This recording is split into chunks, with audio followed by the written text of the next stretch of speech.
Hey everybody, welcome to Kevin's Adventures. This is one of my story times for my daughter Deanna. She asked me to start sharing a little bit of stuff that happens to me in my military career. I came in the military in 1992 where I joined the National Guard. Then I came to the active Army in 1996. And as of today, I have little less than 6 months to go to retire. December 31st, or maybe a little bit more than 6 months. December 31st is my last day in the Army, so I'm going through the process of transitioning out and moving on with bigger and better things. But to share a story, this story dates back to, I think, 1997, when I was in the Long Range Surveillance Detachment, part of the 311th MI Battalion. We were on jump status back then, and it was the week of the Eagles coming up, kind of like it is now here at Fort Campbell. I live in the Woodlawn, Tennessee area, around Clarksville, and the division would always do a reenactment of kind of like D-Day, you know, where the soldiers jumped into Normandy and so forth and so on. So everybody on jump status generally jumps out of the planes around that time frame, just for a little reenactment. Well, this particular year, I was in on that program, in on the detail, or whatever you want to call it. And the thing that I remember the best about that day was two things, actually. One is it was so hot.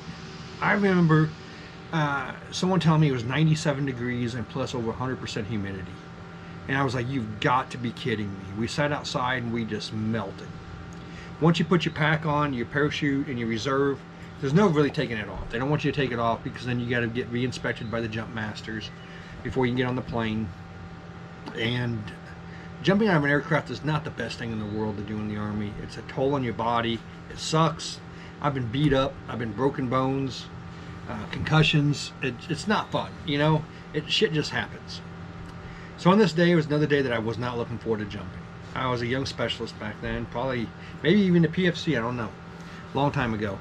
But I remember the chalk leader this time was a sergeant major, and he was in the 5th Special Forces group, and he was in front of me in line. And I remember hearing him talk, saying that this will be his 1,000th static line jump. 1,000th static line jump. Think about that. That is a lot of wear and tear on your body. If you have ever jumped out of an aircraft in the military, you know how bad it can be sometimes. It's terrible. And now today we have better parachutes. Back then we still had the old T10s, I believe. And those things did not like to steer properly. It's not like the civilian models where they're nice and easy. You see everybody coming in, they land gracefully, and they're like, hey, what's going on? You know, they wave to the crowd. Us in the military, the objective is to get out of that aircraft and get on the ground as fast as possible with the least amount of casualties and be able to continue and move on to the fight. But that sergeant major said 1,000th jump. I couldn't believe that. That's just phenomenal. Yet to this day, I don't know anybody that's ever gotten 1,000 jumps out of an aircraft, especially on a T10 parachute back in the day. This is crazy. So moving on with the story, we eventually, after sitting out in the heat most of the morning, we eventually got on the aircraft. I remember when we got on the aircraft, that's when it's time to start drinking water. Because you don't want to drink water before then, because then if you got to use the restroom, you can't. The jump masters get a case of the ass if you got to take everything off, and they got to re-inspect you. So we got on the aircraft. As soon as the aircraft got in the air, some of the Air Force guys that run the aircraft, they come along with these big orange igloo coolers. They were just passing them around. I remember I was holding it above me, and another guy, and the wind was blowing. You know, you're in the aircraft, turbulence happens. And I remember I spilt it all over myself. I just drenched, me and like the two guys sitting next to me. And if you think being crowded in a subway during rush hour traffic is bad, that's nothing compared to sitting in a military aircraft. It's not just asshole to elbow, but you're in there deep. If your buddy moves just the wrong way, you might do some penetration there. It's kind of bad. That's how tight you are with each other. I remember during that time I was thinking to myself, man, I got to pee too. Here's a great time I could actually go pee, and no one would notice the difference. They might smell it, but they wouldn't know that I pissed myself on the plane because I'm drenched in water at this point. I'm soaked from the top of me down. Then I started worried about my parachute and my reserves, but the jump master's like, oh, you'll be fine. Yeah, I was fine. I'll be honest with you, I was fine. But anyways, my turn. I stepped out of the aircraft. You know, I get my control my canopy. And I remember looking down, I was like, okay, where do I want to land at? And I remember looking down, there was a piece of grass in the middle of the runway. I see all the people over there in the bleachers waving, shouting, clapping, doing whatever they're doing, because this is part of the week of the Eagles. I see all these guys like lawn darts going to that grass, and I'm like, crap, there's too many people, I'm not going to make it. So I was like, okay, I'll go over in this direction. So I start going in that direction, and my mind didn't kick in that, hey, I'm moving pretty fast over in this direction. Well, obviously the wind picked up and it's pushing me over there. It was going towards the 160th Special Operations Aviation Regiment compound area. And they had some Blackhawk helicopters out there. Maybe it wasn't 160th, it could have been the 101st helicopters, I don't know. I just know that my feet touched the blades of a Blackhawk helicopter, the front rotor blades, and when I came down, my feet were here, my head's up here, while the chute is up here, and I remember I come down like this. And I hit the ground, the pavement, and I remember looking over, and I seen the Blackhawk because I was trying to get my risers undone. And with the force of the wind still blowing me down the runway, it was impossible to do. Anybody that's ever had this happen, you know how hard that is. Well, one of the warrant officers from the hangar ran out there and he stood in the way of the parachute, and he stopped the parachute from moving. This enabled me to get unbuckled. But when I was getting unbuckled, I quickly realized that my uniform on my left side of my body was gone. The canteen that I was laying on was gone. Everything that the pavement could do, it just degraded it. It just ground it down to nothing, including my skin. I was bleeding from my armpit all the way down to my ankle. It was a pretty bad day.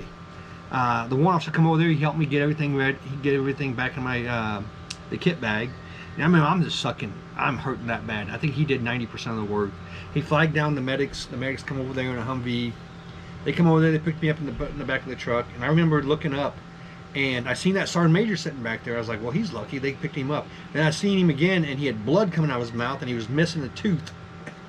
I think he knocked out his tooth. So his 1,000 static line jump, his 1,000th static line jump, and then a kind of a disaster for him, poor guy. I don't know if that's what happened, or I don't know. Maybe someone punched him when he was on the ground. I don't know. I'm just guessing. But the story is, when I got home later that day, I remember I was standing there, like kind of like digging gravel from the runway out of my armpit area, and I'm like, oh my God, this sucks. Just little bitty stone slivers. And I remember someone poured alcohol on me. One of my buddies, could have been my ex-wife, poured alcohol on me. I remember I was in so much pain, and I remember taking a muscle relaxer that evening because I was in just pain, super much pain. I was out the rest of the night. The next day when I get to work, everybody's kind of razzing me about it, and I was more concerned because I couldn't afford a new uniform. You know, I'm only a PFC, a specialist back then. I had kids. I couldn't afford another uniform, so now I went from 4 uniforms down to 3 uniforms, and no one seemed to care. I was just hoping for no inspection coming up where they wanted me to lay out all my equipment and gear and be questioning me about my other uniform. So yeah, that's a bit of my little time spent in the military. Once again, I've been in the military since 1992, active duty since 1996, and I'll be retiring in December of this year. This is 2021. But yeah, just a little story to share. Deanna, I hope you like the story. You're the one that talked me into doing this, so that's why I'm doing it. Just a little backyard story. I was going to call it Backyard with Bailey, but Bailey decided to boogie on me. She's probably out here running around the backyard chasing squirrel or whatever she does. But yeah, that'll probably be the next video. I'll introduce Bailey if you can see her in the camera. I remember I was petting her, but maybe she just walked away. But anyways, it's coming up to the 10-minute mark, and I know no one wants to sit here and listen to me babble on. So I appreciate everybody's time. God bless you all. Have fun. Have a wonderful day. Bye.